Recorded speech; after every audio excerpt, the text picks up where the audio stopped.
Hello guys, welcome to a tutorial video for Farming Simulator 17. This one we're going to concentrate on ploughing. So welcome to a ploughing tutorial.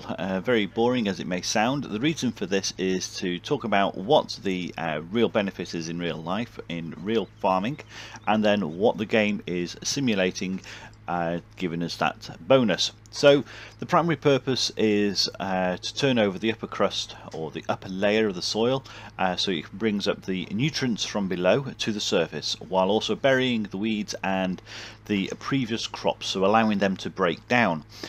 So as the plough is ploughing, it will create these long trenches of what is fertile soil essentially, and these are called furrows. So we're going to start with the Stafford plough. This is the one that comes with the game when you first start. It's the 4204. Full details are up in the top right hand corner. As you can see, it is a right hand side plough with 4 teeth, so that you'll be able to create 4 furrows at a time. Now the width of this tractor, or sorry, the width of this plough is only 2 meters wide, so bear that in mind for the size of field that you want to use it for. Obviously the larger the field, the longer it would take to work with this specific plough.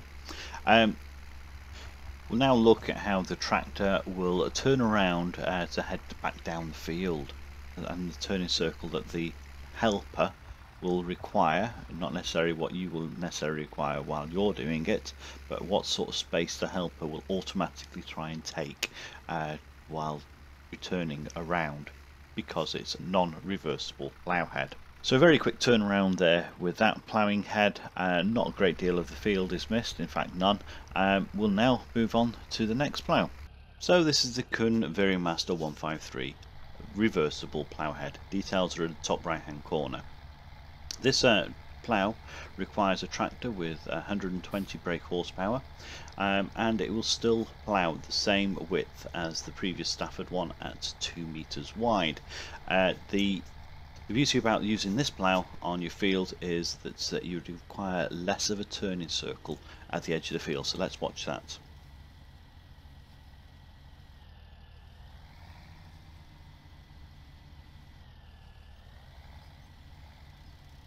So the helper has there rotated the plough head to enable him to turn around more effectively, and as you can see, as he's placed the plough back down, there is none of the field that is missed.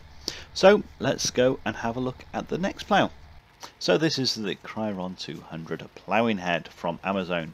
This plough requires a little bit more beefier tractor. I think it's 180 brake horsepower required, but this will also give you a 3 meter wide ploughing furrow. So let's have a quick look at how well the helper rotates at the top of the field. So there you can see part of a small proportion of the field is now not going to get ploughed effectively with this. That is to do with the space around the field. So if you had loads of space, as that tractor would turn around, then that would actually be properly ploughed. So we'll see that a little bit better a little bit later on in the video. So let's go and have a look at the next plough. So this is the Lempkin Titan 2. This is a more beefier plough with 9 ploughing heads. Details from the top right hand corner.